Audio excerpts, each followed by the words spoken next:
Hey guys, welcome back to The Noble Broker. I am your host, Jonathan Lickstein. As you know on The Noble Broker, we are more than pretty faces and pretty people who sell pretty homes. We are people with stories and history and definitely some experience to share with you. So I'm very pleased to introduce you, and we're going to get to know him today. My new co-host, Mr. Nathan Klutznick, Nate Dogg, Mid K. The original K. And I'm excited to have you here and to introduce you to all of our listeners out there. Because, to be honest with you, not a lot of people of our listeners really know who you are and how you got into real estate and what your story is, what your shtick is. My shtick? Your shtick. Well, I'm happy to join you. Thank you for the intro. And I'm excited. We bring a really fun, dynamic environment to the guests that we have and the people that we talk to. So I'm excited to have you in front of the camera and on the mics, and can't wait to see where our conversations go. Something you might not believe if you're listening to this is we don't have an agenda or a script ever for any of our episodes, including today. Nathan and I have known each other for 15 years now, and there's definitely some stories in there. Some we'll share, some we won't. Some we probably shouldn't. Agreed. But we will. We will. So stay tuned so you can hear some of these stories. But let's jump in. Nate, who are you? Who am I? Well, first of all, thanks again for having me join you here as co-host on the Noble Broker podcast. I think this is going to be a lot of fun, so I'm looking forward to it and seeing where it goes. Who am I? I don't know. We're still trying to figure that out, right? But yeah, you asked me one question before, how did I get into real estate? So in 2005, I moved here from Colorado. I don't think a lot of people know that. And I, like many people, looking for a new career, wanted to get into real estate, but wasn't really sure what that even meant. So you start with getting a real estate license, right?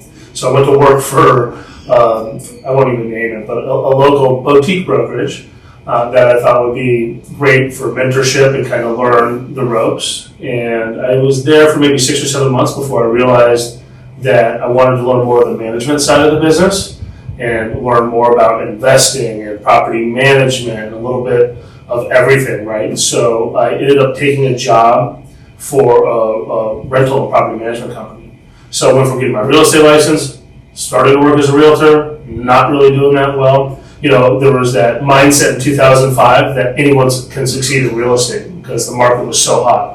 That was an interesting time to go. How old were you then, like 10? 2005, I had just graduated high school and I was in Atlanta, Georgia. You were in Atlanta? In college. And how many years before you went to Honduras? That was 2 years before I went to Honduras. So 2 years. No, about a year and a half, yeah. So I had just graduated from University of Colorado, came down here. So a little different stage. But So for the record, you're saying you're older than me. Just by, what, 3 years? Yeah, enough that you graduated college. That's why you called me Florida. Yeah. So you're working for this boutique brokerage. Yeah, I was working for the boutique brokerage and then transitioned into rentals and property management. There was a company that had grown to that time maybe 15, 16 regional offices around South Florida, and they were hiring assistant managers. So their model was to have floor agents, and at that time we did newspaper advertising to bring in rental leads. Right? Talk about throwback. Yeah. Right. So we would throw 4 or 5 ads in the newspaper for rental properties that were available at the time, and pitch people to come into the office. So the assistant manager's role was to work the days off of the each location's manager and float around from office to office. So I got this opportunity to float between about 6 offices because they had me work 6, sometimes 7 days a week. But at that time, I was awesome. I was eager. But I would float from Coral Springs to Okeechobee to Boynton Beach, all over the place. So I got to meet different agents from different backgrounds in different offices, and I loved it. It was crazy, It's like boot camp. Seriously, right? Like the agents in Wellington were much different than the ones off of, in West Palm versus Coral Springs versus off of Forest Hill Boulevard. Some of them had a real tight-knit Latino group, and they all spoke Spanish, and I was the only gringo in there, from Colorado. So it was a really cool multicultural experience for me. But I also got to learn how to really manage people from different backgrounds, and it was a little tough at first because I came in with very little experience. I may have fudged my resume a little bit to get into that position. Fake it till you make it. Fake it till you make it. But it didn't take long. Maybe 3-4 months. I was working for them, and they asked me to run my own office, and they put me in charge of the West Palm Beach office, which was awesome. I was thrilled. It was a little tough because I was commuting literally at that point when I started 7 days a week when they turned me into a manager. And you were living in Pompano at that time? I was living in Pompano. Pompano, West Palm. Right here, a few blocks behind the office, yeah. So it was drive from here to Okeechobee. We opened at 8 a.m., but had to be there 7:15, 7:30, make sure everything was cleaned up, get all the ads that were posted, get ready for our pitches. The agents would come in, and my job was to make sure that I had people walking through the door for them to go close on rental homes or try to convert them into buyers through our lender. If they were coming in to rent a $2,500 or $3,000 a month rental, at that time we knew that could potentially be a buyer. So we would try to kind of convert them through our mortgage partners. But I just learned so much, anything from management to advertising, converting people, sales, and think back to put yourself back you're in the room, you're 7:30, you got there, you're cleaning up the place, getting ready for other people to walk in, and you think you're just doing a job, right? In that moment, you're so focused on where you are in that moment, just getting the job done and prepping for other people. You don't really realize that fast forward, what was that, 20 years ago? Yeah. Fast forward 20 years. 19 years ago. Think about how that created a baseline for how you continue to apply and operate for the rest of it's incredible. It's incredible. I mean, I went to school, and there was a time where I was thinking about going to law school, right? And I was like, I'm just going to go, I'm going to move to Florida. I'm going to get some real world experience. I'm going to go fishing, play around, have some fun before I go back to school.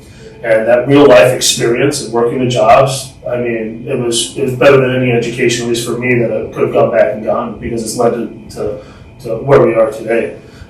There's no better experience than just being out in the real world working. You can't learn in a class. No connection, getting your own job, building your own connections, not knowing a single person. And that's actually one of the things I'm more proud of, because I was 22 years old when I took that management position. And I don't know what the average age of my agents were, but there were no shortage of, mid-50s, 60s that had been working in the industry for 20 years, right? And who's this 22-year-old kid coming in, and how do I earn that respect? And it was just by showing up before anyone else did, staying later than anyone else, showing them support anytime they needed it. Sometimes they would be showing a property and another client would come in, and I would just help them take care of whatever paperwork or anything they needed, picking up the phone, calling people for them, just making it happen. It was being the leader in the trenches, doing it with them, instead of the leader standing up top, barking down at orders and what they had to do. Yeah. You created that culture of we're in this together, and I think that's something that's carried forward for you and with myself, with what we do every day. For sure. Yeah. I just look back, it's so funny. I mean, I had probably $10 dress shoes and my old khaki pants that I wore 3 days in a row, and a funny old button down, but you still wear those $9.99 shoes. Yeah, I switched to shorts and a polo, but yeah. So from there, I did that for a couple years.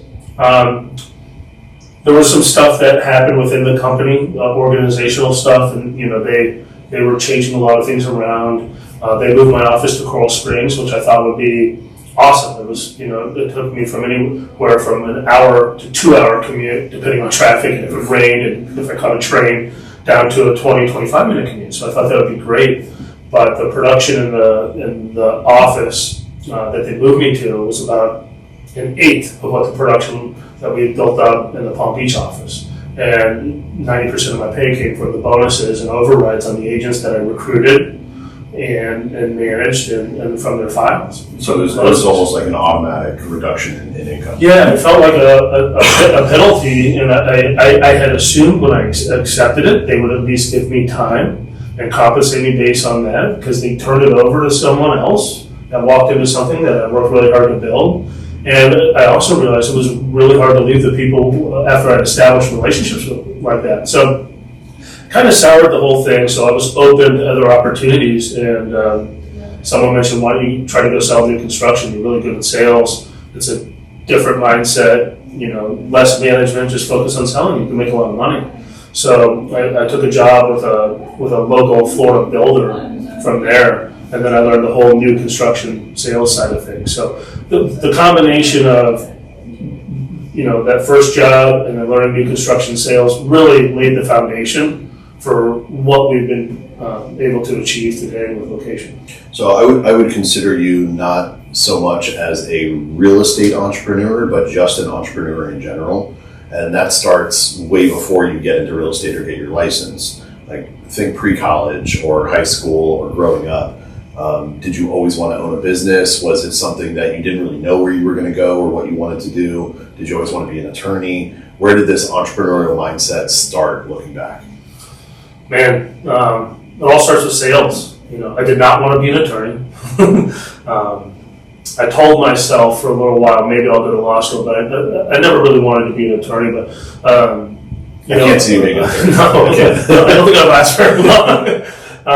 Structure, rules. Well, it's the long, slow play. Like every legal case is the slow boat to China. Right. You're literally, okay, we sent something out, and now we have to wait 20 days. Right. And see what their next play is. And is. you know me, I like to get stuff done. Yeah. Like waiting things out is torture for me, right? I get it. But to me, it all comes down to sales, and you can call that being an entrepreneur, but when I was a little kid, I remember my dad used to tell me, if you want to make money, you need to go do something. So I would take the lawnmower in the summer and mow my neighbor's yards or pull their weeds. And when I would come home, he would actually charge me for the oil and gas, so I would learn the economics behind it. Hey, I made $5. He's like, no, you didn't. You made $3.87. What do you mean? He's like, that's my lawnmower. You have to lease it. That's my gas. That's my oil and the maintenance. And he was a stickler with that stuff. So I learned that, and then shovel snow, and it's actually those lessons when you learn at a young age to go knock on someone's door and have the courage just to talk to them and provide value in a service. It's easy. They'll use you. You have to have value. That's it. I did the same thing. I was car washes. At 15 years old was when I really started. People wouldn't trust me with their car. Right, so I go knock on doors around the neighborhood, get people to come drop off their car, wash it, detail it, whatever. And so they would bring the car to you? Yeah. Well, I couldn't drive it at that point, but and once I hit 15, I was able to do pickup and delivery and things like that. Not necessarily legally, but whatever. But that gave you that entrepreneurial mindset, and I think a lot of people looking back learn at that 8 to 15 years old the patterns and the tendencies that they're going to apply for the rest of their lives, just subliminally and just subconsciously in their mind. Yeah, it's going to apply to everything they do. Yeah, it's strange. Like for me, it developed into like this weird obsession with exchange, money exchange, like commerce. And I remember my very first job when I was 13. I put on a silk shirt and tried to go to my local silk shirt, purple silk shirt. Trying to get dressed up because I was going to my local pet store and asked for a job. Oh yeah. Did you get the wide collar look? No, not wide collar. Right. No. But I walked in to my local pet store, which I've been a customer many of times. Sounds fishy. Got some stories there. Fishy. But they were like, "How old are you?" I was like, 13. Like, you can't get a job when you're 14. Your parents can get a work permit for you. So when I was 14, I made my dad go out and get a work permit for me. You have to sign off because it's a minor. You're sitting up to work. The pet store had been closed, but next door was this place called John's Dry Cleaners. I was like, give that a shot. So I walked in and hey, you guys hiring? They ended up hiring me, and I just remember I had this obsession with cash registers and exchanging, and just learning how commerce and how people view the value of whatever they're doing. And I've just always, from there, I went to Dairy Queen, and then I always worked. From that point, if I didn't have the grades, which I didn't, I had to work. Those were my options, right? And so I can't think of a time from 14 on where I didn't hold a job, and I always treated any job with a passion like it was my own, and so I would excel or learn a lot, and mentors would come in and see that kind of passion and kind of. They always say that kids become who they are as adults either because of or in spite of their parents, and it sounds like your dad certainly played a massive role. Oh, for sure. Pushing you in a specific direction. How are you taking those lessons learned and applying that with your own kids? As you know now, we're homeschooling our kids, so I always look at it like I want to make sure I'm passing down the same values, and I like bringing them into the office or just teaching them. Anytime there's an opportunity to discuss economics or value or how to address adults, we have those conversations. Anytime someone comes up, I make sure my kids are looking someone in the eye, shake their hand, be confident. You have to learn those traits now. There's a lot of kids that are just afraid of adults, and parents never really want to push their kids, but I believe it starts very, very young. And, whether it's picking up the phone call and researching something yourself, right? I make my 12-year-old and 10-year-old, if they want food, you order, you call. You ask them how much it is. You see how much ketchup. You do the exchange, because those simple lessons and just learning how to deal with people goes a long way. Well, you'd be shocked. Well, maybe you won't be shocked, but how many people, adults, functional adults, and so-called valuable members of our communities, don't know how to calculate a simple tip on a check? Unbelievable. Or how to... You don't tip. No, come on. I tip by choice. But there's simple things like that we take for granted as pieces that we just got in upbringing that from our parents or some other influential member in our lives that so many people don't really have. And you would think common sense is common, and it's not. It's not. And not to go down a wormhole, but I mentioned how we're homeschooling, and part of the reason why is I want to make sure that my kids are not just going down a cycle that so many people are, and it's not anyone's fault, but I just truly believe that the schools these days and our systems are set up to create workers, right? And I want to make sure that while this world needs workers, right, we need workers, and there's nothing bad about that. I want to make sure that doors are open for them beyond just that mindset, and to make sure, and I think that starts now. Right? It starts with them being able to have those simple conversations and learn what it takes. It's challenging the general status quo. That's what you're talking about, right? That the common belief is you go elementary, middle, you go to high school, whatever public school, or if you're fortunate enough, your parents are paying for private school, but elementary, middle, high school, and then you go to college, you graduate, and you go get a job, right? And that's kind of just the assumed pathway for so many people, right? And you turn around and look, and I look back at people I went to college with, and some of the smartest guys I've ever known in my life that go out, they graduate with an engineering degree from a darn good school, and they go out and they make $50,000, $60,000 for years and years and years and years, and they turn into workers. And that's all it is. And you can never get out of that. Can never get out of it. Can never get out of it. And they're paying back student debt, etc. Even some of the attorneys I graduated with, they are working at a small partner or a small member of a larger firm, and they are making less than some of the people I know in service-related industries who started like a pressure cleaning company. Right. So your path is assumed or changed based on your actions. And I was having this conversation with somebody the other day. But there's two buckets you can fall into, right? You have a conversation, do I go to college and follow that pathway or do I not?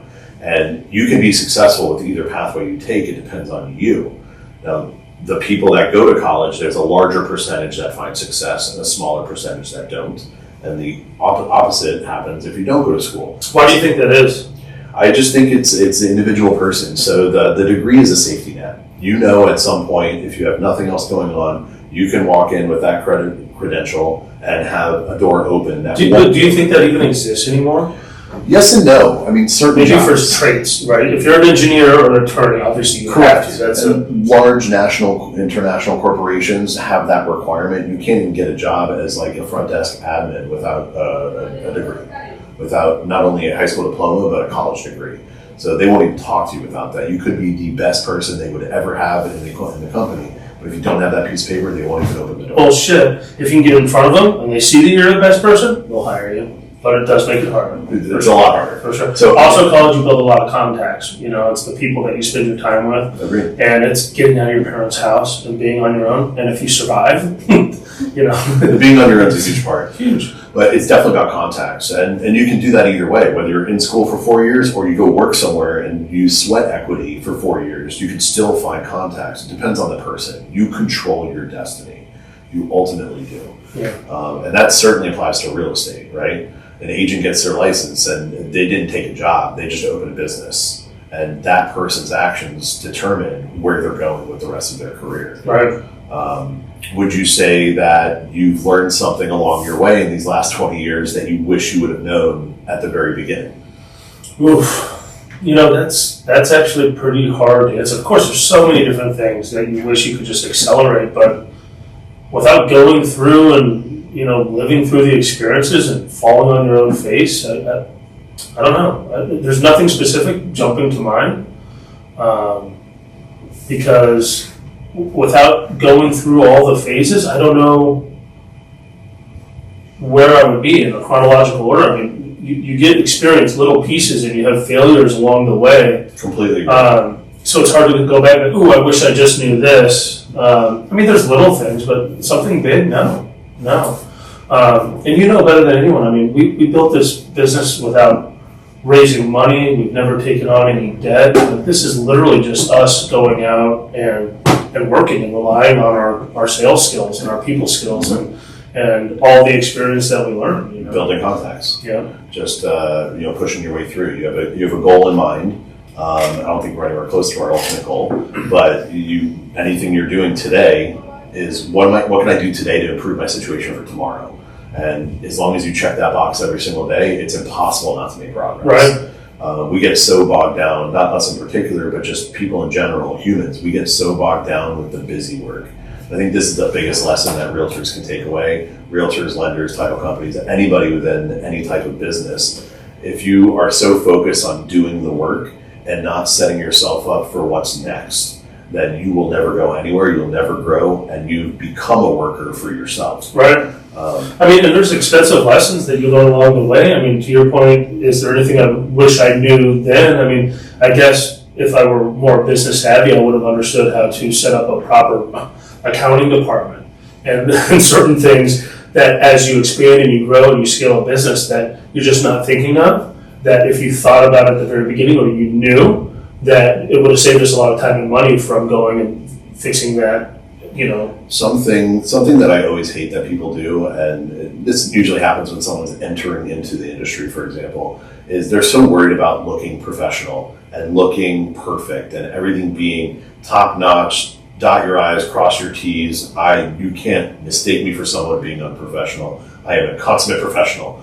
And they tend to get paralyzed. They tend to get stuck in the mud. Paralysis of analysis. 100%. So give me an example of how not being perfect has contributed to success. Oh, it's everything. Being a people person, being willing to pick up the phone and call and build a relationship, you don't have to be perfect. Nothing has to be perfect. Think about when we changed from a traditional model and what we were doing to, more online and the 100% flat fee model. We were just picking up the phone, calling people. We were not perfect. No. Shit was not working. Our documents weren't ready. We had no idea what we were doing in many, many regards. But anyone we spoke to trusted us because we could build that relationship and we could sell. I could sell anyone. Do you remember? We cared. Do you remember how confident I was?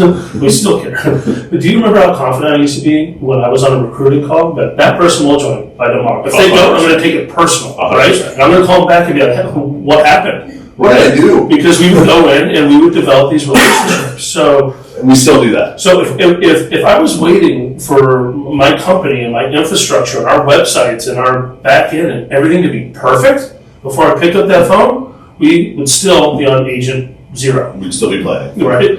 So, but we've had very many booms since then. Very many. Very many. So what I was going for, I was trying to tee you up for a story there.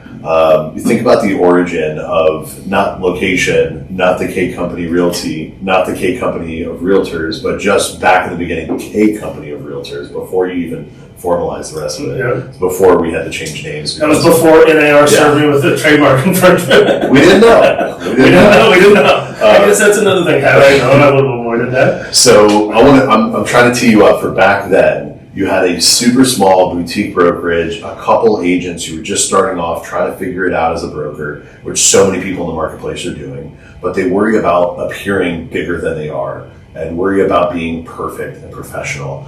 And how did you start and really start to build in clientele or bring in that big customer you had at the beginning that helped you build? I mean, that's super easy. When your back's against the wall and you have to make money, all that bullshit goes out the window. You just go do the work, right? There was no time for me to be focusing on how people perceive me or what I look like. There were so many people that took that approach and they were getting arrested for escrow fraud and all types of stuff, right? Don't need to go down that wormhole, but there was simply no time. It was going out, knocking on doors, putting pamphlets on doors, speaking with homeowners, and that's how I built up a base of lead generation and some newspaper advertising still. Not being perfect, but really just being in people's faces. Going out, knocking on doors. Those median signs, like the political signs, worked really well for us. Yep. In getting property management stuff set up. Yep. All of my clients, all of my leads, so many things that led to the greatness of this company were knocking on doors or sticking signs in the grid. So what is your, I don't want to go into the current time period we have with real estate, but what are you excited about for the future? Like where do you see that next exciting piece being for you and the growth of not only the company, but the business itself? Interesting.